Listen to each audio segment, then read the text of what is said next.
प्राणधार सुंदर साथ जी, जब चितवनी करने की बात आती है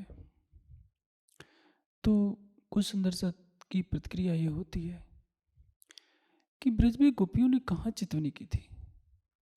वे तो हर पल कृष्ण के प्रेम में लगी रहती थी।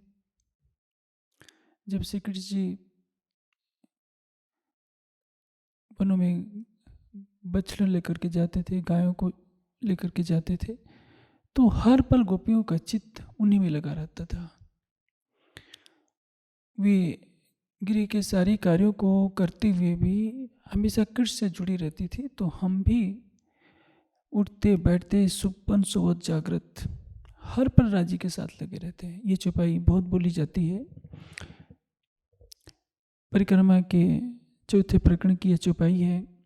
बैठते उठते चलते सुपन सोवत जागृत, खाते पीते खेलते सुख लीजिए सब विध इत।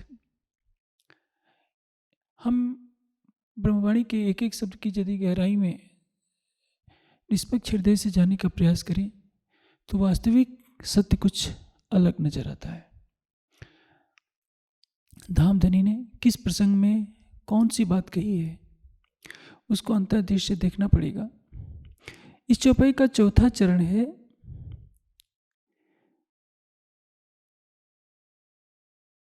कि खाते पीते खेलते सुख लीजिए सब विध इत। इसका संकेत क्या है कि हम उठते बैठते सोते जागते खाते पीते केवल राज्य के भाव में डूबे रहें और उनसे अखंड संबंध का सुख लें, उनकी शोभा का सुख लें। संसार में कोई किसी से प्रेम क्यों करता है? जब उसको कुछ मिलेगा तो प्रेम करेगा। किसी से ज्ञान मिलता है, किसी से सुख मिलता है, तभी आकर्षण बढ़ता है और यही प्रेम का मूल है।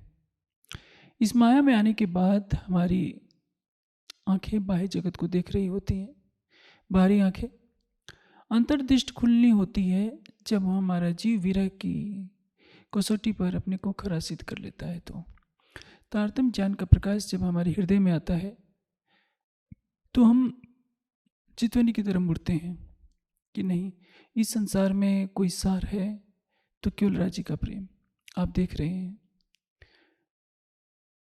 आजकल कैसी महामारी चल रही है, जगह जगह चिताएं धो धो करके जल रही है, चीख पुकार मची हुई है। किसी हॉस्पिटल में जाइए तो कोई इधर रो रहा है, कोई उधर रो रहा है। तब लगता है कि संसार सचमुच दुखमयी है। इसके पहले क्या था, किसी शादी विवाह में हम जाते थे तो कुछ लोग मस्ती में नाच रहे होते हैं, उसको देखकर लगता है कि संसार क्या कितना सुखमयी है। यौवन का उन्माद होता है, धन का आकर्षण अलग होता है, सुख सुविधाओं की जब भरमार दिखती है तो लगता है कि संसार बहुत मोहक है, इसमें रस ही रस है, इसी में रहते रहे हमेशा। लेकिन जब चारों तरफ चिताएं जल रही हों, लोग बिलख बिलख कर छाती पीट कर रो रहे हों, तो क्या लगता है कि हम कैसे संसार में आ गए हैं। प्रश्न ये होता है कि क्या संसार बनाया ही ना जाए? संसार तो बनेगा, ब्रह्म सृष्टि इस संसार से चली जाएगी तब भी सृष्टि पुनः बनेगी, पुनः लय होगी। ये जब तक अक्षरातीत है तब तक अक्षर ब्रह्म है, और जब तक अक्षर ब्रह्म है तब तक आदि नारायण का प्रकटन होता रहेगा मोह सागर में। यह अनंत सृष्टि बनती रहेगी, पुनः लय होती रहेगी। यह चक्र अनादिकाल से चल रहा है और चलता रहेगा। हमारे चाहने से कि माया का दुखमयी खेल न बने, ये कभी भी संभव नहीं है। ये ठीक है कि हमारी आत्मा इस दुखमयी संसार में पुनः नहीं आएगी, लेकिन ये जीव सृष्टि का खेल तो चलता रहेगा। जो खेल रुक नहीं सकता उसमें छाती पीटने से तो कुछ होगा नहीं, खेल चलता रहेगा। इसके लिए एक ही तरीका है कि हम कुटस्थ होकर के इस खेल को देखें। कुटस्थता कैसे होगी? एक तो विवेक से, और एक लगी वाले कुछ और न देखे पिंड ब्रह्मांड व कोहरे नहीं, उस अवस्था में पहुंच जाए, प्रेम की उस अवस्था में पहुंच जाए जिसमें शरीर और संसार न दिखे। प्रश्न यह होता है कि प्रेम हम कैसे करें? हर कोई चाहता है कि हम राज्य से हम प्रेम करें, संसार छूट जाए, लेकिन संसार का आकर्षण इतना मीठा है कि वो छूटते नहीं छूटता। सुंदर सा जब सागर श्रृंगार खिलौत परिक्रमा की चर्चा सुनते हैं, ब्रह्मवाणी का रस पीते हैं, तो लगता है कि सचमुच कितना झूठा संसार है, हम कहाँ फंसे पड़े हैं। किंतु कुछ समय के बाद ही जब घर के सदस्य बैठे होते हैं, दोस्त बैठे होते हैं, सहेलियों का झुंड बैठा होता है, अच्छे अच्छे व्यंजनों का सेवन किया जा रहा होता है, नृत्य गान होता है, पिक्चर देखी जा रही होती है, उस समय सब परम धाम भूल जाता है। क्योंकि मीठी माया हमें अपनी तरफ खींचती है। किसी किसी के हृदय में विवेक होता है कि नहीं, ये संसार नश्वर है। वृद्ध तो अनादिकाल से होते रहे हैं, किंतु राजकुमार सिद्धार्थ के हृदय में ही ये बात आई, क्या मैं भी बूढ़ा हो जाऊंगा, क्या मैं भी मर जाऊंगा? यदि मरना ही है, बूढ़ा ही होना है, तो फिर इस संसार में फंसने से क्या लाभ है? राजकुमार सिद्धार्थ क्यों इससे विरक्त हुए? क्योंकि उनके पूर्व के संस्कार बहुत पवित्र थे। उन्होंने पूर्व जन्मों में कठोर साधनाएं की थी और उन्हीं साधनाओं के प्रभाव से उनके चित्त में जो योग के संस्कार थे, उन्होंने विवश किया कि वो संसार का मोह तोड़ें, अपनी पत्नी और पुत्र के मोह को छोड़कर जंगल में जाकर परम सत्य की खोज करें। हमारे साथ परम धाम की ब्रह्मात्मा की लीला है। पार बतन जो सुहागनी ताकि नेक कहूँ पहचान, जो कदी भूली नजर तो भी नजर तहा निदान। यदि किसी कारण से माया के प्रभाव में हम माया में भूल गए हैं, तो भी नजर तहा निदान। अंतरात्मा से आवाज उठती रहती है कि नहीं आत्मा, ये तेरा घर नहीं है, इस संसार के सुख तेरे लिए कभी कल्याणकारी नहीं हो सकते। ये मोहक संसार ऐसा है जिसमें कोई भी सुखी और शांति की कामना की बात नहीं कर सकता कि हम पूर्ण रूप से सुखी हैं, पूर्ण रूप से हम शांत हैं। जब चितवनी की बात आती है तो कहा जाता है कि प्रेम से कीजिए और शरीर भी हिले डुले नहीं। किंतु जो इस चौपाई में ये बात कही गई है, बैठते उठते चलते सुपन सोवत जागृत, चाहे हम बैठे हों, चाहे उठ खड़े हों, चाहे चल रहे हों, चाहे सो रहे हों, चाहे जगे हुए हों या सपना देख रहे हों, क्या इस अवस्था में राज्य का ध्यान किया जा सकता है? जब निद्रा में हम होते हैं तो निद्रा में तो कुछ हमें होश ही नहीं रहती, फिर हम कैसे राज्य का ध्यान कर सकते हैं? इसमें बात कही गई है।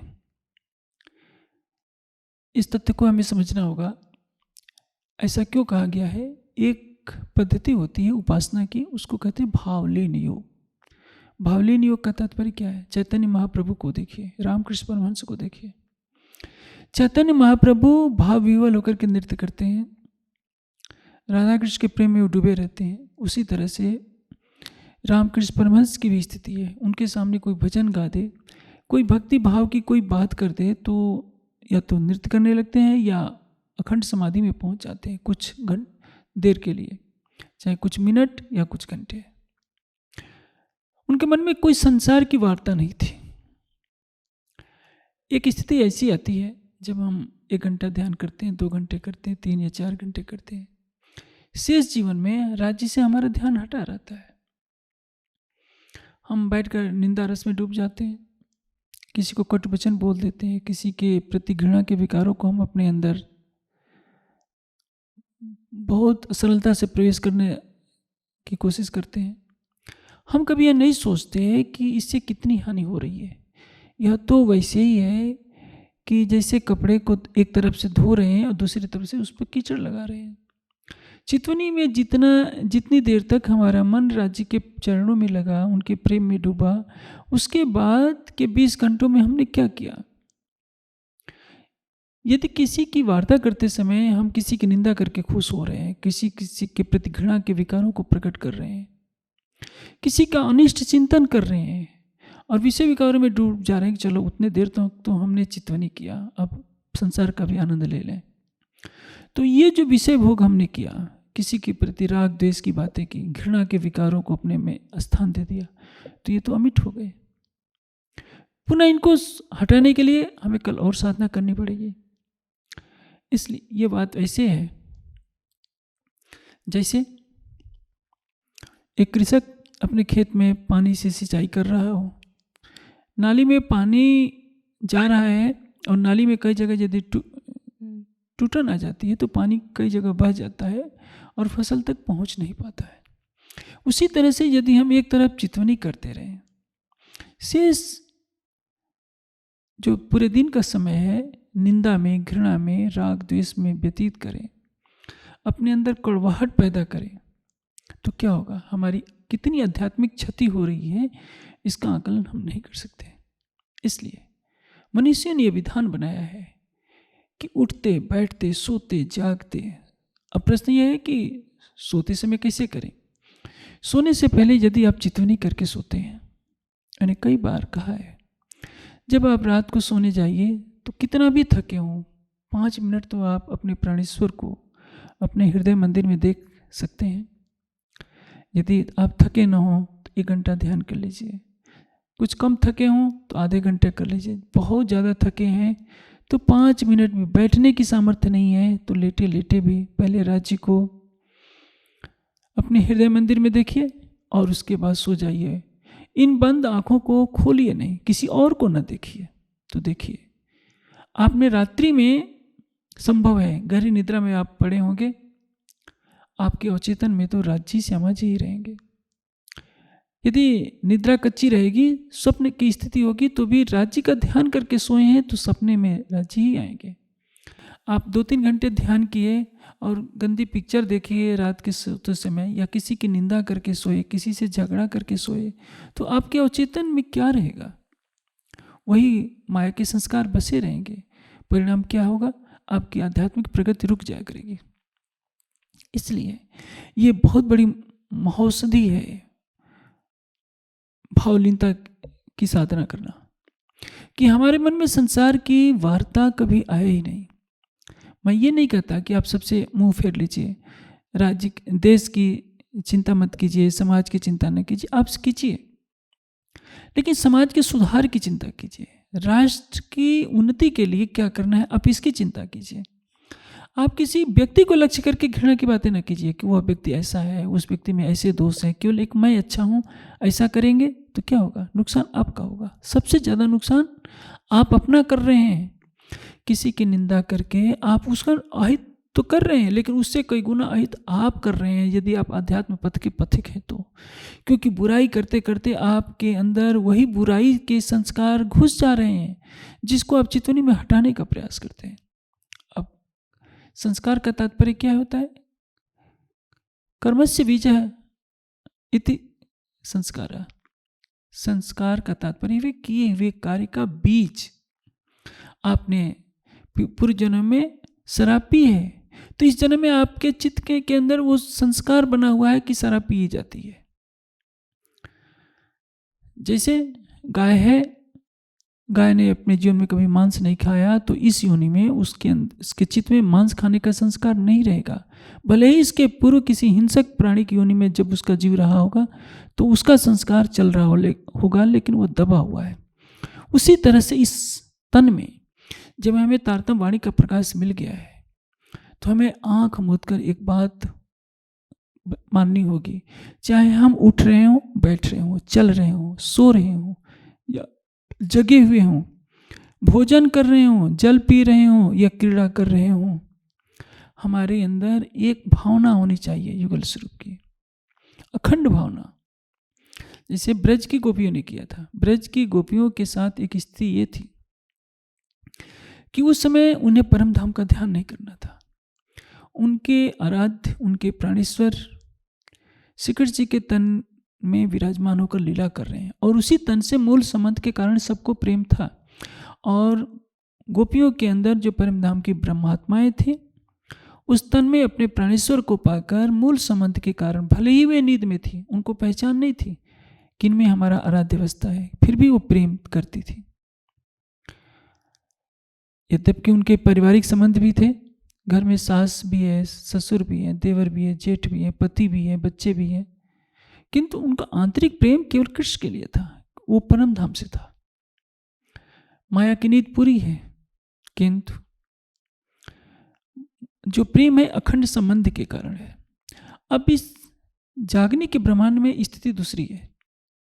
जागने के ब्रह्मांड में हमको सब कुछ बता दिया गया है कि ये जो परिवार के रिश्ते हैं पूर्ण सत्य नहीं है।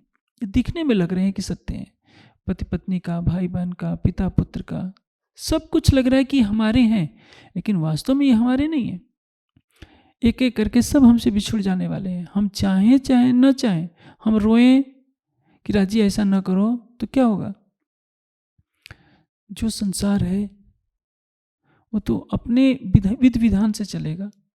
जो वयोवृद्ध है उस समय पर शरीर छोड़कर चले जाएंगे, चाहे हमारे माता पिता हो, संगी संबंधी हो। हम भी बूढ़े हो जाएंगे, जब वृद्ध हो जाएंगे तभी हमारा भी शरीर छूट जाएगा। हम सोचे कि हम कभी बूढ़े ही ना हो, हमारे बाल सफ़ेद ही ना हो, ऐसा कैसे संभव है? सब कुछ होगा।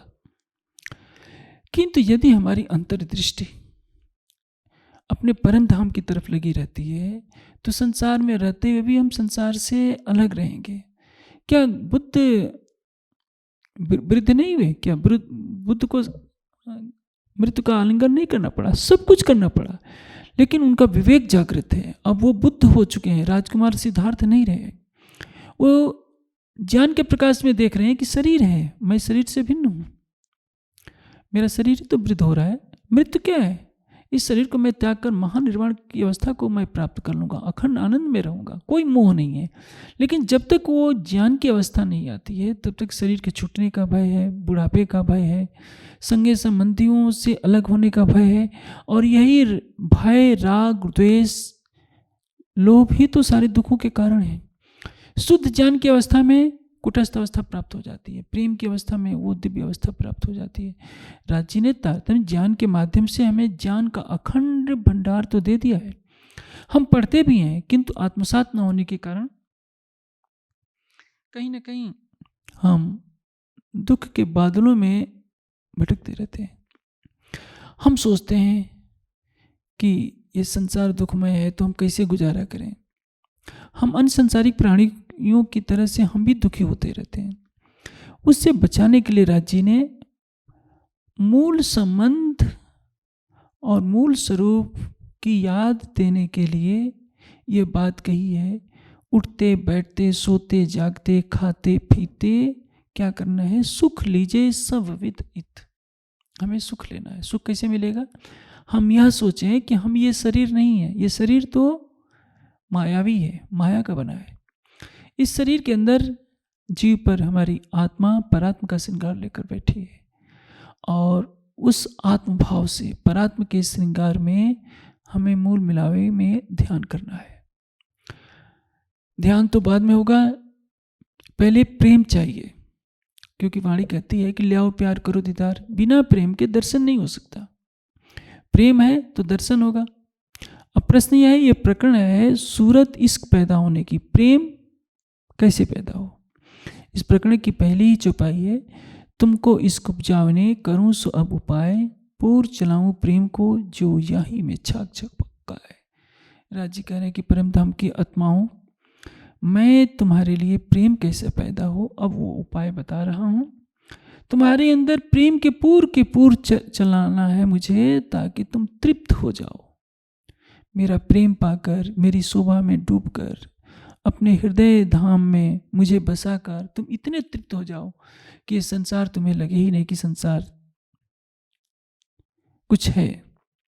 और इसी में आगे कहते हैं कि इश्क जिन विद उपजे, मैं सोई देऊं जिनस, तब इश्क आया जानियो जब इन रंग लाग्यो रस।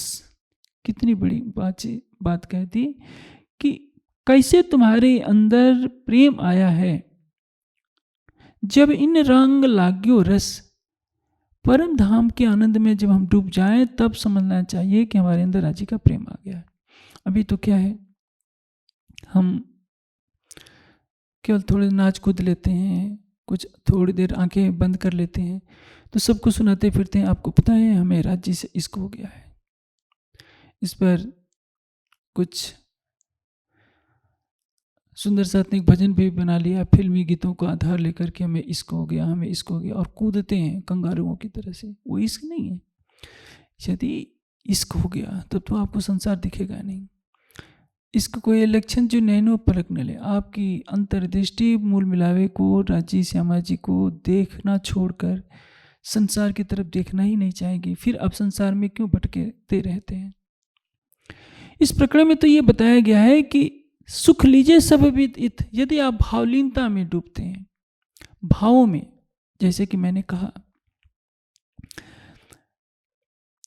श्री देवचंद जी जब चितवनी करते हैं तो जब शरीर से परे की अवस्था में पहुंचते हैं, उनकी सुरता स्वयं को राधा के रूप में देखती है और अखंड ब्रज में पहुंच जाती है, जब वे श्री कृष्ण जी के साथ घुगनी का प्रसाद खाने का प्रयास करते हैं और इसी अंतराल में उनका हाथ जमीन से टकरा जाता है। परिणामतः ध्यान टूट जाता है, सुरता टूट जाती है, जो दर्शन लीला होती है वो भी बंद हो गई होती है। यहाँ जो कहा जा रहा है कि बिना हिले डुले बैठना है, किंतु उपरोक्त चौपाई में कहा गया कि बैठते, सोते, जागते, चलते, फिरते, खाते हमेशा भावलीनता में रहिए। भावलीनता का तात्पर्य क्या है? उन भावों में डूबे रहना। जैसे गोपियाँ कृष्ण के वन में चले जाने के बाद उनके भावों में ही खोई रहती थी। गाय का दूध दूह रही है तो उनको दूध कम दिख रहा है, वो कृष्ण के भावों में खोई हैं। भोजन बना रही हैं तो उनके मन में कृष्ण हैं। कुछ भी कर रही हैं, हंस रही हैं, बोल रही हैं, सब चलने के अंदर में कृष्ण बैठे हैं। इसको एक दृष्टांत से समझ ले सकते हैं हम। जैसे हमारा कोई संबंधी आजकल हॉस्पिटल में हो, राजी ना करें किसी को जाना पड़े, लेकिन जाना तो पड़ ही रहा है। हॉस्पिटल में जब कोई हमारा संबंधी जाता है तो हम घर भोजन भी कर रहे होते हैं तो हमारा मन उसकी तरफ ही अटका होता है। हम सोच रहे होते हैं कि कुछ अनिष्ट ना हो जाए, कुछ अशुभ सूचना ना आ जाए। नहाने जाते हैं तो भी हमें चैन नहीं आता। सोने जाते हैं, आंखों में नींद नहीं, करवट भी बदलते हैं तो लगता है कि कुछ अशुभ ना हो जाए, राजी बचाए रखना। क्यों? क्योंकि हमारा उससे व्यक्तिगत लगाव है। ये बात सुंदर साथ को अपने हृदय में बसा लेनी होगी कि आप 1 घंटे चितवनी करते हैं तो शेष समय संसार में मत भूलिए। आप भावलीन योग की तरफ मुड़िए। आप सोने जाइए तो केवल राज्य को याद करके सो जाइए। उसके बाद किसी को मत देखिए। आंखें खोलिए तो किसी को देखने से पहले अपने मन में आप अपने हृदय मंदिर में युगल स्वरूप को बसा लीजिए। आपके होठों से कोई शब्द निकले तो राज्य श्यामा जी को पुकारने वाले शब्द निकले। मेरे प्राणेश्वर, मेरे हृदयेश्वर,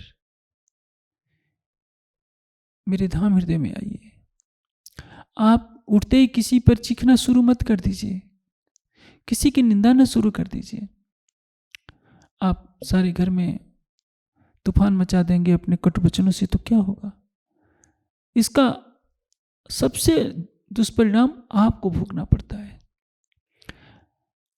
आप ये नहीं सोचते हैं कि जितनी ऊंचाई पर आप वृक्ष पर चढ़े हैं उससे ज़्यादा नीचे फिर उतर गए हैं, तो 2-3 घंटे की चितवनी भी बर्बाद हो जा रही है।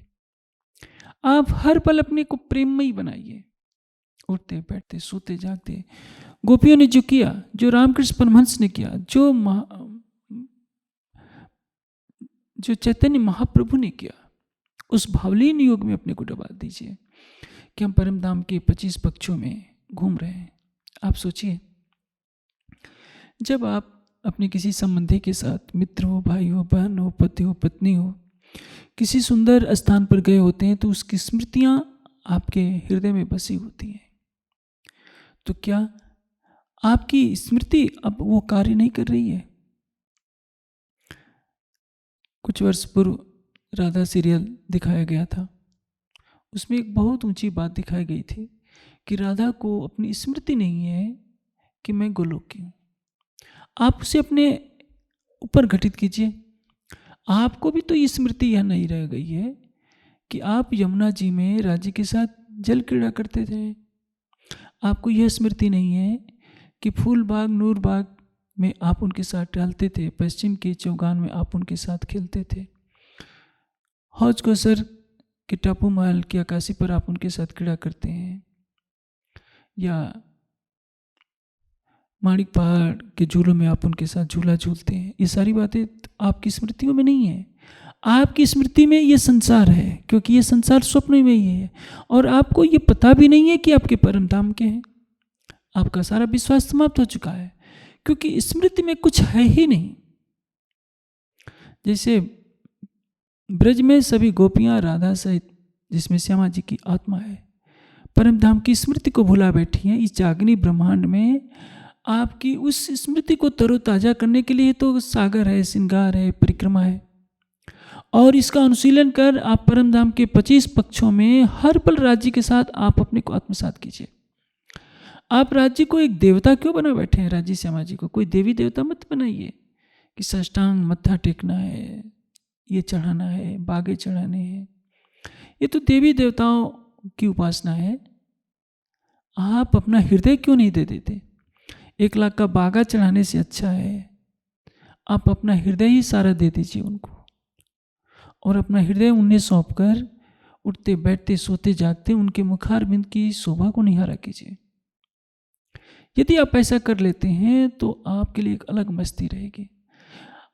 आप सोचिए, आप घृणा से किसी के बारे में सोचते हैं, जैसे जैसे आपके विचार गहन होते जाते हैं आपके मन में आक्रोश पैदा होता है जो क्रोध का रूप ले लेता है। क्रोध में आप चीखते हैं, फिर आपका माधुरी भाव कहाँ गया? प्रेम के लिए तो कोमल हृदय चाहिए, फूल की कली से भी कोमल, जिसमें सुगंधी सुगंध आती हो। आपने अपने प्रेम की सुगंधी को नष्ट कर दिया, चीख चिल्लाकर, घृणा के विकारों को अपने अंदर भर करके। किंतु यदि आप भावलीनता में डूब गए, उठते बैठते सोते जागते केवल राज्य राज्य, तो क्या होगा? आपको एक राज्य से एक तादात्म्य होने का एक सुख मिलेगा। जैसे मैं आपको एक दृष्टांत देता हूँ। मीरा को लगता है कि मेरा कृष्ण हर पल मेरे साथ है, यद्यपि वो बाह्य आंखों से दिखाई नहीं दे रहा है। मीरा संतों के बीच में बैठी है और राजकुल की मर्यादा को भी भूल जाती है। वो एक ही बात जानती है कि मैं तो सांवरे की रंगराजी, मैं तो केवल अपने कृष्ण के प्रेम में डूबी हुई हूँ। पग घुघुर बात मीरा नाची, सूली ऊपर सेज पिया की सोवन की निबध हुए। वो यही मानती है। उसको संत महात्मा सामने बैठे हुए नहीं दिखाई दे रहे हैं, उसको संसार नहीं दिख रहा है, केवल कृष्ण का प्रेम ही उसको दिखाई दे रहा है। चैतन्य महाप्रभु को ये दिखाई नहीं दे रहा है कि मैं घोर वन में जा रहा हूँ और मेरे सामने सिंह है। उनको सब तरफ केवल राधा कृष्ण ही दिखाई दे रहे हैं।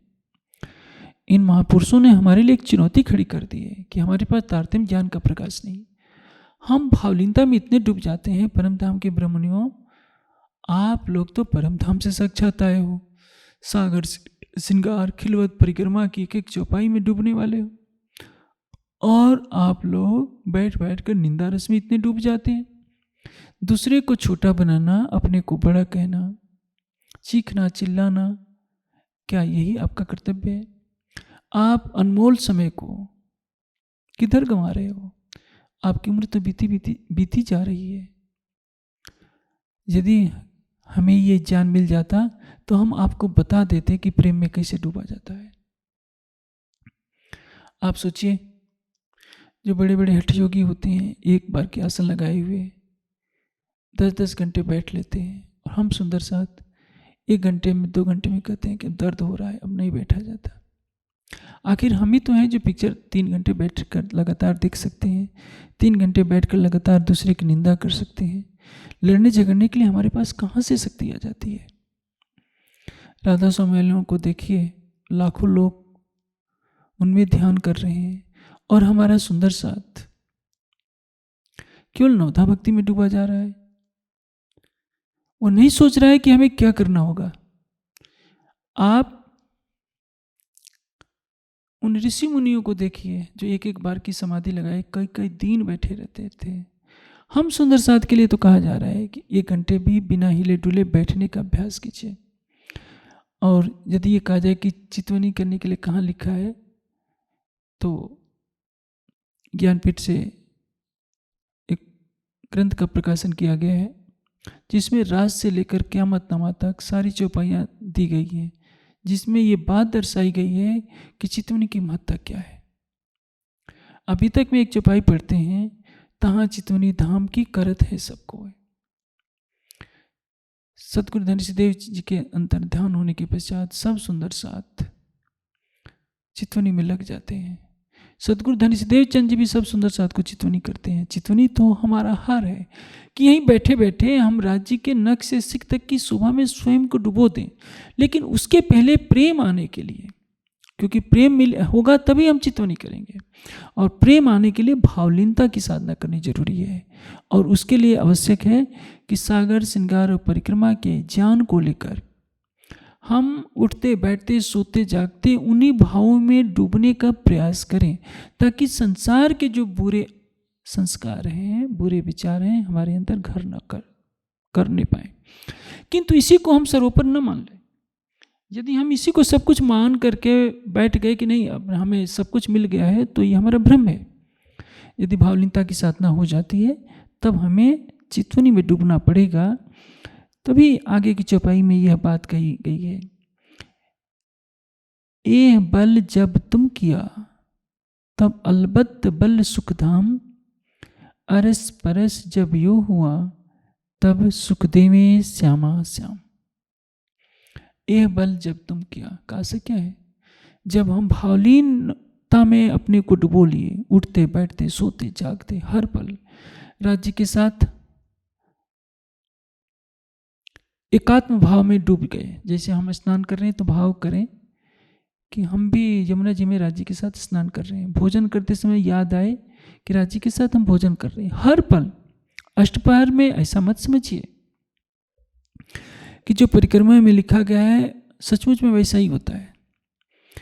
परिक्रमा ग्रंथ में तो यहाँ के भावों के अनुसार हमारे अष्टपहर को कैसे बिताना है, परम धाम को जोड़कर ये भाव दर्शाने का लक्ष्य है। जैसे भोग में कहा गया है कि श्री राज उतारे बस्तर पहनी पिछौरी कमर पर, तो ये मत समझिए कि राज्य परम धाम में सचमुच अपने वस्त्र उतार देते हैं, क्योंकि इस माया की दुनिया में जब हम बैठे हैं तो जूठा गिरने का डर होता है।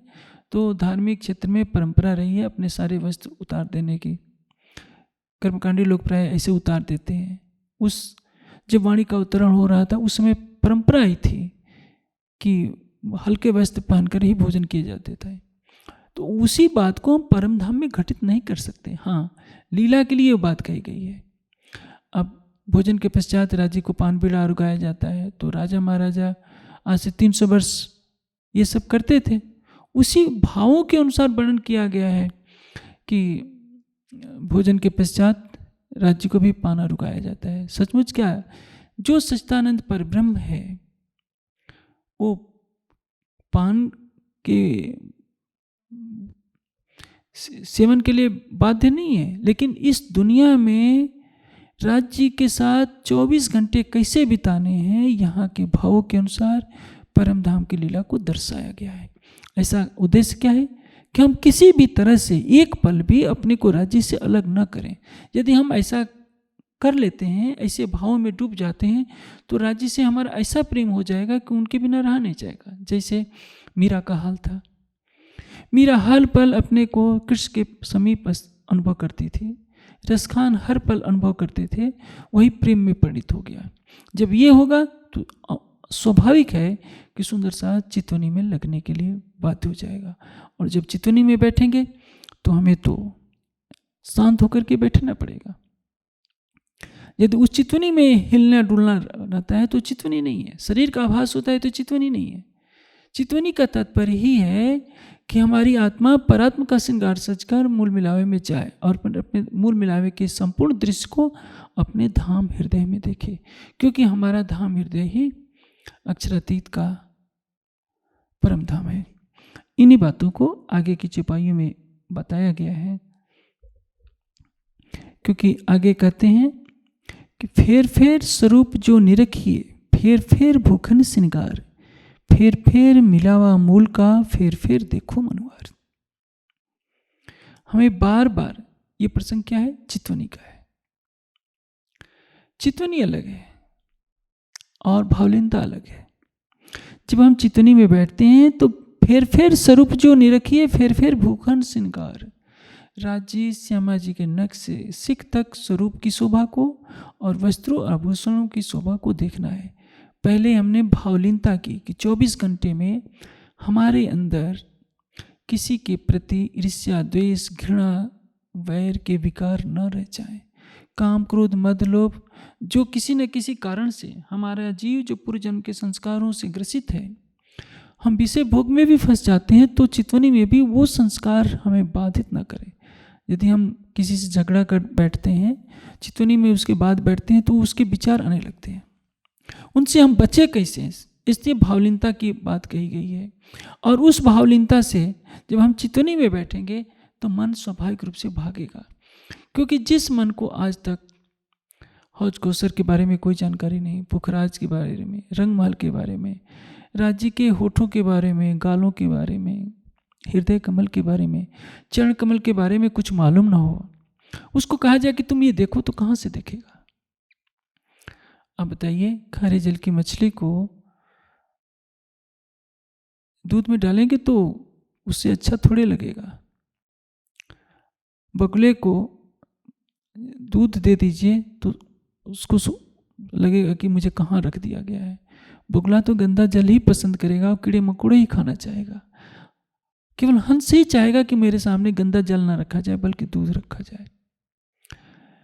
हमारी आत्मा केवल परम धाम को देखना चाहती है, युगल स्वरूप को दिल में बसाना चाहती है, किंतु जीव में तो लाखों करोड़ों जन्मों के संस्कार हैं। ये लाखों करोड़ों जन्मों से अपने चित्त में काम, क्रोध, मद, लोभ, अहंकार के संस्कारों को बसाया पड़ा है। ये संस्कार उसको रोकते हैं, और चितवनी में आपको धैर्यपूर्वक ये सहन करना पड़ेगा। इसलिए यदि आपका मन भागता है तो आप व्यथित ना होइए, दृढ़ संकल्प कीजिए कि मुझे निश्चित रूप से अपने प्राणेश्वर को पाना है। चाहिए मन तू कितना भाग ले, एक दिन तुझे धनी के चरणों में अपना सर्वस्व समर्पण करना पड़ेगा। इसीलिए ये बात कही गई है कि फेर फेर स्वरूप जो निरखिए, फेर फेर भूखन सिंगारे, फेर फेर मिलावा मूल का, फेर फेर देखो मनहार। आगे इसी बात को आगे को बढ़ाते हुए राजी कह रहे हैं, अंदर धनी के देखिए एक चित्त हेत रस प्रीत। मूल मिलावे में अपनी दृष्टि को ले जाइए और एक चित्त होकर, एक चित्त हेत रस रीत। इस चरण में बहुत कुछ कहा गया है। एक चित्त, एक चित्त का अर्थ होता क्या है? हमारे चित्त में अब कुछ रह न गया हो, केवल प्राणेश्वर। एक चित्त हेत रस रीत। रस का अर्थ होता है प्रेम का रस, आनंद का रस। हेत मेरी आत्मा का अक्षरातीत से अखंड जो प्रेम है, आनंद की लीला है, उसके रस में अपने को डुबोइए। खिन खिन में सुख होयसी, धनी याद की असल। अब इस अवस्था में जब पहुंचेंगे तो हर क्षण आपको सुख होने लगेगा, और यही सुख आपको प्रेम दिलाएगा, जिसे इस प्रकरण की अंतिम चौपाई से पहले की चौपाई में कहा गया है, ये सुख आए इश्क बेर न लगे एक पल। जब वह सुख मिलेगा तो प्रेम आने में एक पल भी नहीं लगेगा। ये इस पूरे प्रकरण का सार तत्व है कि प्रेम आने के लिए पहले राज्य का सुख चाहिए। राज्य का सुख आएगा तब जब पहले आप भावलीनता में डूबिए, उसके बाद चितवनी में डूबिए, और चितवनी में राज्य के एक एक अंग की शोभा में अपने को डुबोने का प्रयास कीजिए। जैसे जैसे आप करते जाएंगे संसार आपसे हटता जाएगा। नख से सिख तक की शोभा में डूबते डूबते आपको जब राज्य की चितवनी का सुख मिल जाएगा तो प्रेम अपने आप भाग करके आ जाएगा। जैसे दीपक जलाने पर उजाला फैल जाता है, उसी तरह से अपने हृदय में चितवनी का दीपक जलाइए। भावलीनता में अपने को जोड़िए, अपने हृदय को कोमल बनाइए। देखिए प्रेम क्यों नहीं मिलेगा। राज्य की मेहर सबके लिए बराबर है। मेहर सब पर महबूब की, पर पावे करनी माफक। ऐसा मत कहिए कि राज्य इसको तो प्रेम दे देते हैं, हमको नहीं देते। जो महामती को अवसर दिया गया था वही अवसर आपके लिए भी छठे दिन की लीला में है। लेकिन हमारा दुर्भाग्य है कि हमारा जीव शुष्क है, कठोर हृदय का है। वो भावलीनता की महत्ता को नहीं समझता, वो वाणी के ज्ञान का आधार बनाकर चितवनी में अपने को डुबोना नहीं चाहता, तो वो हबसे वाला विरह कहाँ से आएगा हमारे अंदर। इंद्रावती जी ने तो कहा है कि मैं वशीकरण मंत्र भी बता रही हूँ और राज्य में दावा करती हूँ कि जैसे मैं आपको बस में कर चुकी हूँ वैसा कोई नहीं करेगा, केवल मैं ही हूँ, क्योंकि मुझे विश्वास है कि मैंने स्वयं को आपके ऊपर लुटा दिया है। हम लुटाना नहीं जानते हैं स्वयं को, हम तो कुछ मन्नत मांगना चाहते हैं। व्यापार बागे चढ़ाया तो व्यापार, 5,000 रुपये देकर के पाठ रखा है तो व्यापार, तारतम महामंत्र का 1,00,000 जप किए तो व्यापार। इससे क्या होगा? आप अपना हृदय ही नहीं क्यों नहीं देना चाहते? आप अपने हृदय को राज्य के हृदय से अलग क्यों मानते हैं? पहली बात तो ये, आप अपने स्वयं को राज्य से अलग कैसे मानते हैं? जब आप और राज्य एक ही अंगी हैं तो मांगते किससे हैं? क्या मांगते हैं? मांगना तो वही होता है जहां दूसरा होता है, दूसरे से मांगा जाता है, अपने से क्या मांगा जाएगा? स्वयं को तो लुटाया जाता है, ये लुटाना ही तो प्रेम है, और इसके लिए कोई तैयार नहीं होता। हम कुछ मांगना चाहते हैं कि संसार में सुंदर साथ में हमारी शोहरत हो जाए, यही तो हम चाहते हैं। ज्ञान में हमारे जैसा कोई ना रहे, सभी लगे कि परमहंसों में हम सर्वोपरि हैं, ये यश की तो कामना है, इसलिए तो कुछ ना कुछ मांग बैठते हैं। आप अपने हृदय दे दीजिए, फिर जो आनंद का सागर है, न तो वो गूंगा है, न बहरा है, न अंधा है।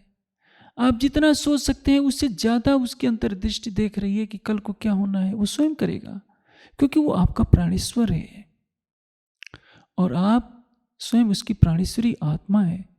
क्या फिर अपने मूल संबंध को भी तो ध्यान में रखिए। वही बात कह रहे हैं, ये सुख आए इसके बेर न लगे एक पल। यदि भावलीनता में डूबकर मूल संबंध से अपना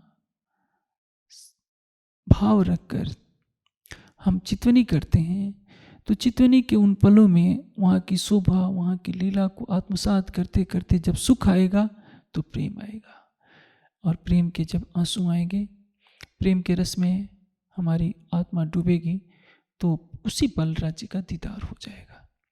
दीदार होने के बाद आप हकीकत की दृष्टि भी अपने हृदय धाम में अपने प्राणेश्वर को जी भर करके देखते रहेंगे। अब आपके लिए अवसर मिलेगा कि किस तरह से आप स्वयं को मिटाकर मार्फत का दरवाज़ा खोलते हैं, उनके धाम हृदय में प्रवेश कर उनके धाम के सारे सागरों को माप सकते हैं। लेकिन ये तो छठे दिन की लीला में सुंदर साथ को करना चाहिए, और मैं सोचता हूँ यदि सुंदर साथ ने हंसते हुए ये काम नहीं किया तो रो रो कर तो करना ही पड़ेगा, क्योंकि संसार के जीवों को तो क्षमा हो सकती है, आपके लिए क्षमा नहीं है। आप आए हैं संसार में डूबने के लिए नहीं, संसार को देखने के लिए आए हैं। संसार को देखिए, कुटस्थ होकर के देखिए। जब आज से 1,96,00,000,000 वर्ष पहले वेद का अवतरण हुआ तो उसमें लिख दिया गया, तेन तक्तेन भुंजिता माँ गृधा कस्य धनम। परमात्मा ने जो भी दिया है उसका त्याग पूर्वक भोग करो। लेकिन हम तो त्याग करने को तैयार नहीं होते, हम सोचते हैं कि हमारा है। और आप जो धन की सेवा करते हैं तो सोचते हैं कि हमने राज्य को दे दिया, जैसे बहुत बड़ा आसान कर दिया।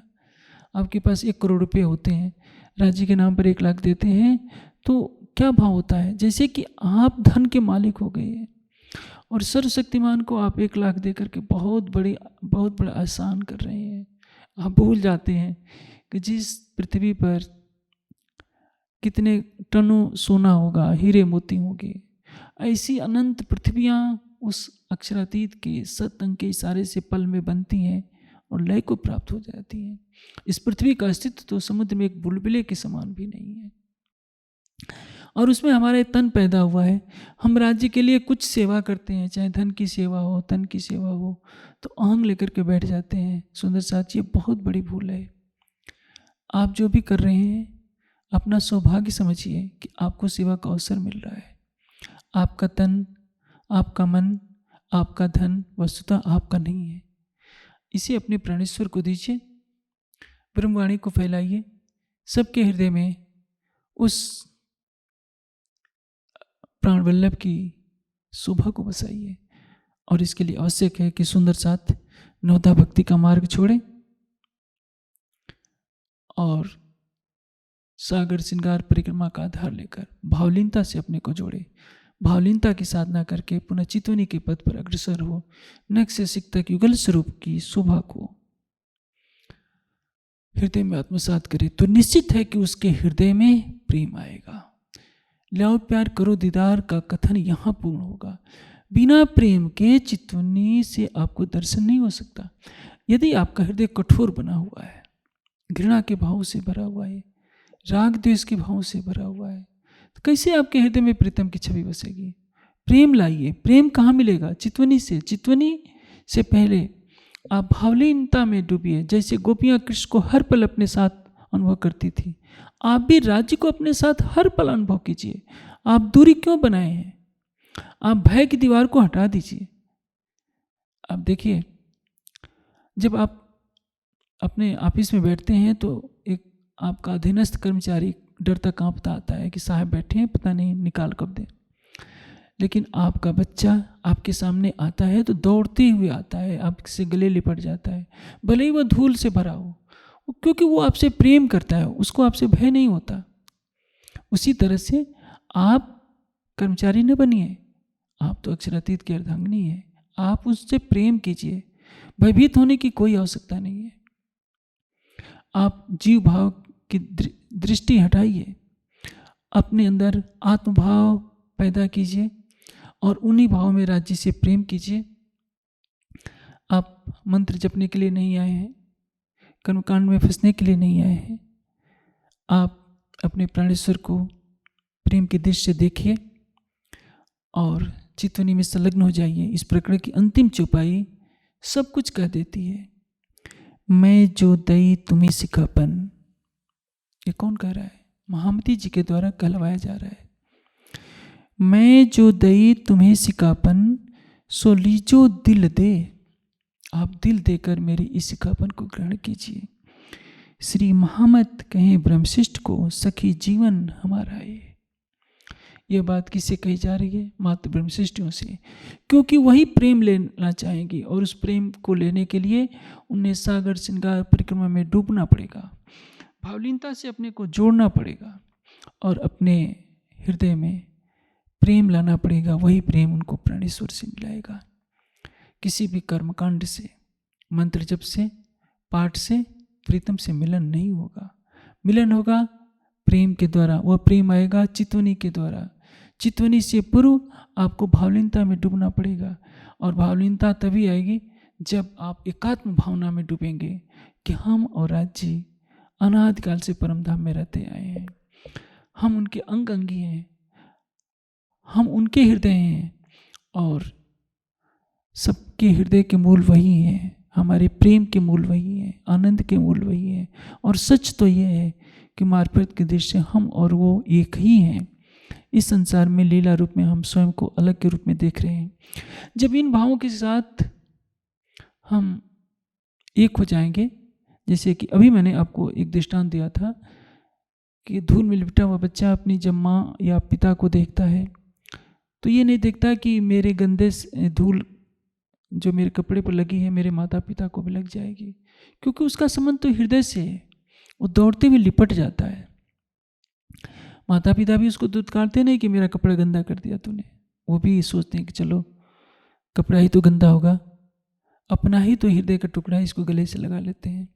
तो आप सोचिए, एक संसार के रिश्ते में जब इतना प्रेम है तो राज्य आपसे कितना प्रेम करते हैं।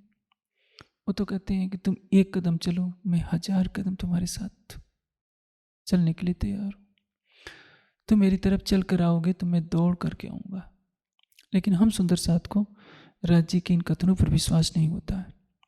सखी जीवन हमारा एक का अर्थ क्या है? हमारा जीवन प्रेम का है। हम संसार के जीवों की राह पर न चलें, न कर्मकांड की राह पर चलें, न राग द्वेष घृणा के विकारों में चलें। देखने में आता है हमारा सुंदर साथ तो केवल मंत्र के शब्द पर ही लड़ रहा है। कितनी घृणा भरी है कि वो श्रीजी वाले हैं, उनके साथ बैठना नहीं, उनके साथ बातें नहीं करना। और श्रीजी वाले भी आपस में लड़ रहे हैं कि वो इस आश्रम से जुड़े हैं, वो इससे जुड़े हैं, हम किसी से बातें न करें। घृणा की अग्नि सबको जला रही है। इस घृणा की अग्नि को प्रेम के जल से बुझा दीजिए हमेशा हमेशा के लिए, क्योंकि घृणा की अग्नि ने कभी संसार का कल्याण नहीं किया है। यह घृणा की अग्नि ने महाभारत पैदा किया। इस घृणा की अग्नि ने बड़े बड़े युद्ध किए और उन युद्धों में बहने वाले रक्त से धरती लाल होती रही। करोड़ों प्राणियों की चित्कार सुनकर भी यह वायुमंडल शांत नहीं हुआ। परम धाम की ब्रह्मवाणी सारे संसार को एक करने के लिए आई है। आप चितवनी में डूबिए, प्रेम में डूबिए और अपने प्राणेश्वर को पाइए, क्योंकि यही हमारा जीवन है। और यदि हमने इस सत्य को अंगीकार कर लिया तो शायद हम धन धन हो जाएंगे और संसार को भी कल्याण के स्वर्णिम पथ पर चला सकेंगे। प्रणाम जी।